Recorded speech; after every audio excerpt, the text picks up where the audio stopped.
to create kumbaya on empathy, but let's bring it back balance because we're going down a dark rabbit hole where there's no empathy. And it's just like we all act like we all got things together and we don't. And I just wanted to just train. I wanted to bridge the gap and just show people like the highs and the lows can coexist. They can coexist and they can be treated equally. You know why? Because it's all a part of the human experience. The rich man and the poor man both feel happy and sad. Like we can't escape for this. That's our middle ground. Whether you black, red, white, whatever. That's our middle grounds. Our emotion. That's where we all can feel the same thing.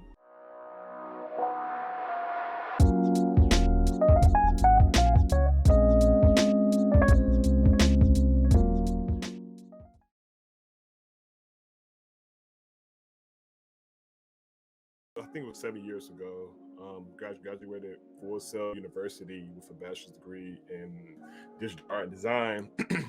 And during my time in college, my 4 years there, I experienced early success, like very, very, very early success around 20, like right from 20 to 21 to 22, 23, 24, 24, 25, yes. So I experienced a good amount of early success.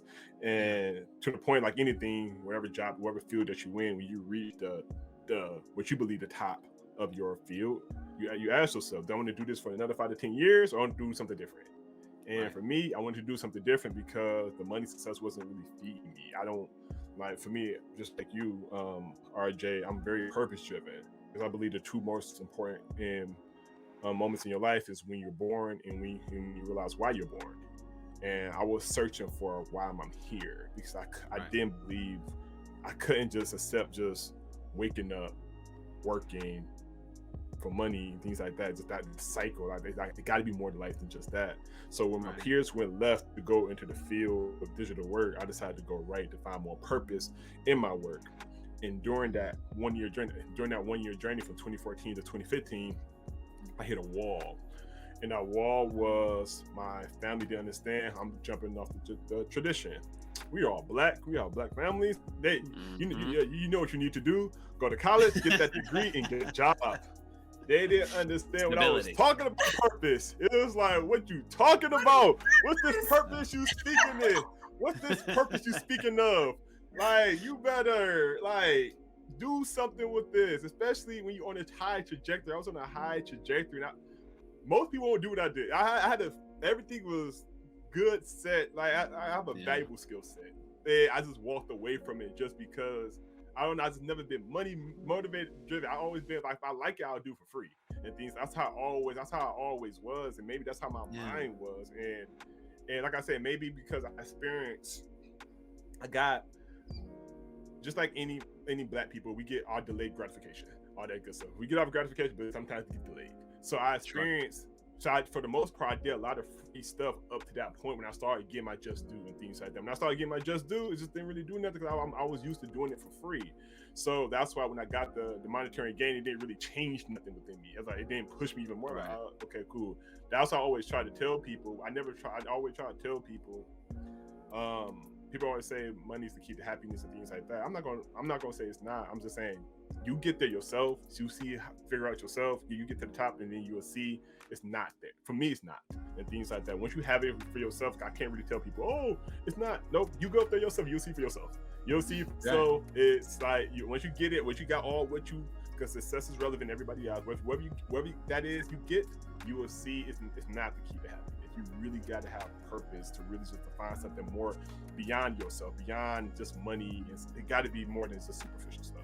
So after I told my family that, they looked at me crazy. That caused a bit of depression, anxiety, self-doubt, a lot of stuff, even to the point of suicidal thoughts, all that good stuff, just because it was such a low point in my life because I didn't make bad decisions. I think I was sleeping at my sister's house at the time in Florida, just because after I graduated, because I was still trying to figure things out, and she saw me succeed.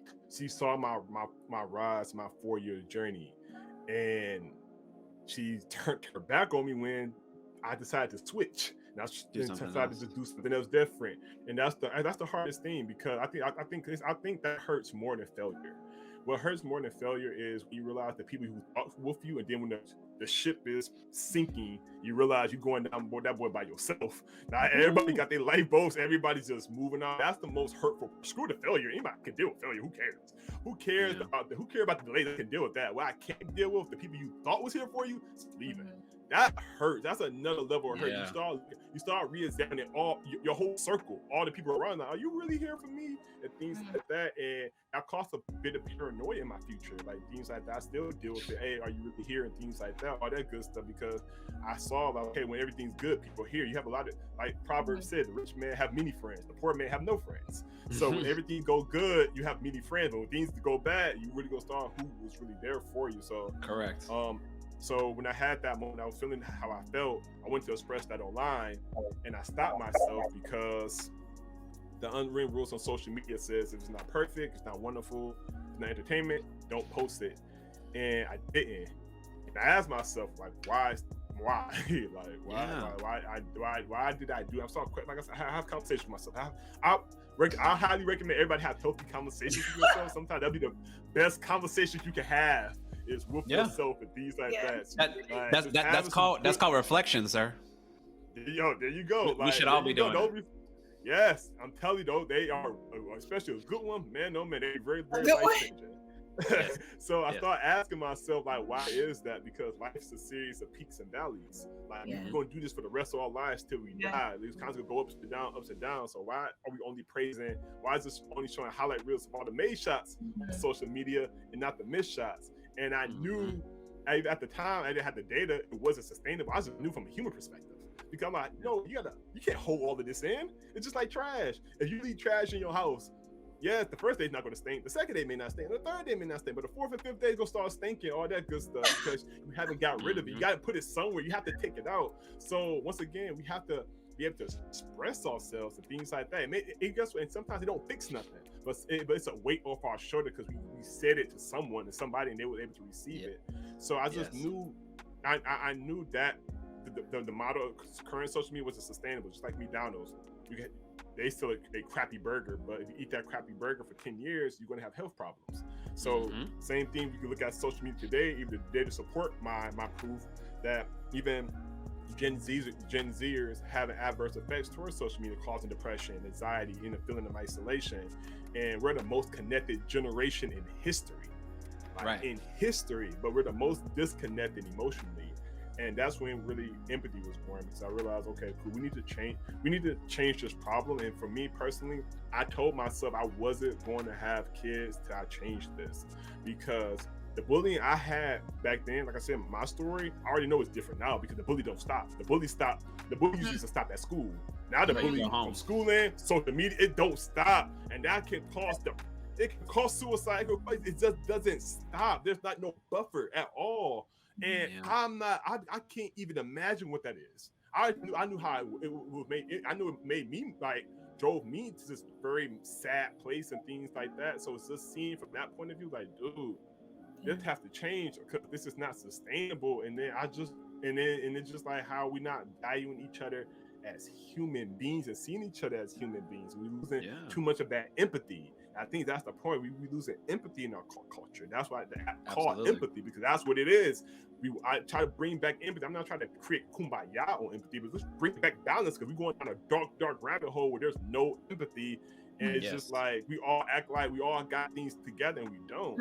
And I just wanted to just train. I wanted to bridge the gap and just show people, like, the highs and the lows can coexist. They can coexist, and they can be treated equally. You know why? Because all a part of the human experience. The rich man and the poor man both feel happy and sad. Like, we can't escape for this. That's our middle ground. Whether you black, red, white, whatever. That's our middle ground. Our emotion. That's where we all can feel the same thing. So that's what I wanted. That was my life purpose, my mission to create, because it was just something deep within me. I know the power in being yourself. All the people we look up to, all the greatest people in the world we look up to, inspired by, there was no version of themselves. There was no version of anybody else. It was themselves. So Absolutely. I knew there was equity in being yourself and sharing your story and having your own story to share. So that's like the long version of why I created Empathy and why I got the path how I got have. And this was like I said, 7 years ago. Yes, it's a huge topic right now. Mental health is a huge topic right now. But like I said, I always say the 7 years. I know I've been knew this. I've been saw this. I knew this wasn't sustainable at all. So